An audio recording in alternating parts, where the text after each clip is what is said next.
The Flash. A movie so caught up in delays, behind the scenes drama and reshoots that many people believed it would never see the light of day. It honestly felt like a destined travesty, a movie that, alongside an already dead universe, undergoing a full reboot in just a couple of years from now, would be a final nail in the coffin to prove just what a waste of time and money this whole 11-year endeavour has been. But dread it, run from it, destiny arrives all the same, and when you make a movie that costs hundreds of millions to make, your best bet is to at least try and make some money back, at least on this occasion.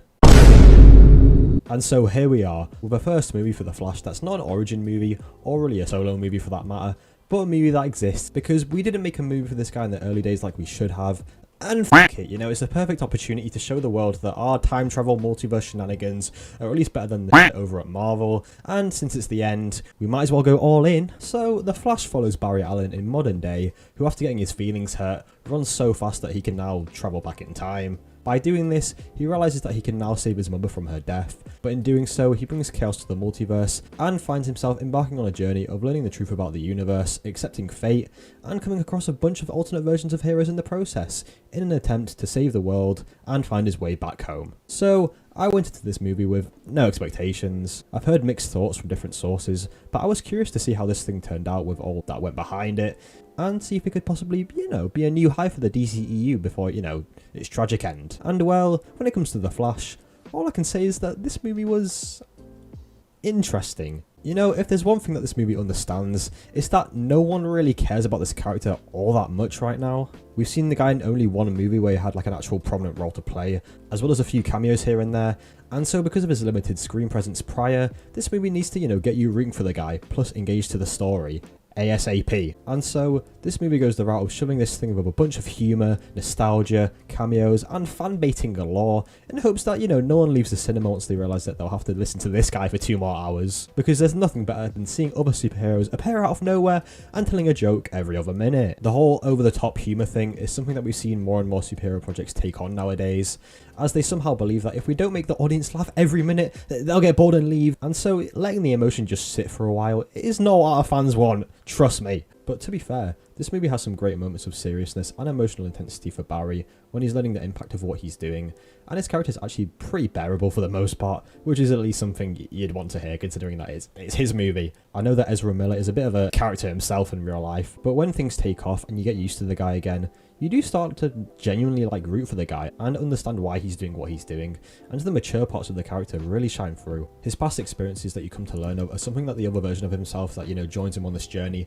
never developed, and so when there's a conflict of interest there, our Barry has, you know, a lot more that's happened to him to know what the right thing to do is, and that his own selfish gain means nothing if it actually comes down to sacrificing the universe, and that some things are just, you know, inevitable. It's actually a pretty interesting hero story, and something else that was interesting was the whole intersection of events. Now, why it doesn't make a whole lot of sense, at least to me, is that pretty much just stops trying to understand after like 5 minutes. It does of course make for some, you know, very interesting plot devices, and one being the return of the OG in Michael Keaton as Bruce Wayne, and Batman. He was one of my favourite parts about this movie, and while this whole thing was just stuffed with CGI, seeing a hero doing like more grounded action and just going all out and just kicking ass was joy to watch. You can call it nostalgia bait, which this movie has a lot of, believe me, but he actually has a really fun role here, and seeing Keaton back in the role after 30 years was just great stuff, and he honestly fits back into the role like he played it yesterday. Now, a bit of a controversial character that was introduced here was Supergirl, played by Sasha Calle. I mean, it's understandable with all the, you know, female superheroes that we're seeing nowadays shoved to the forefront, portrayed with barely an ounce of charisma,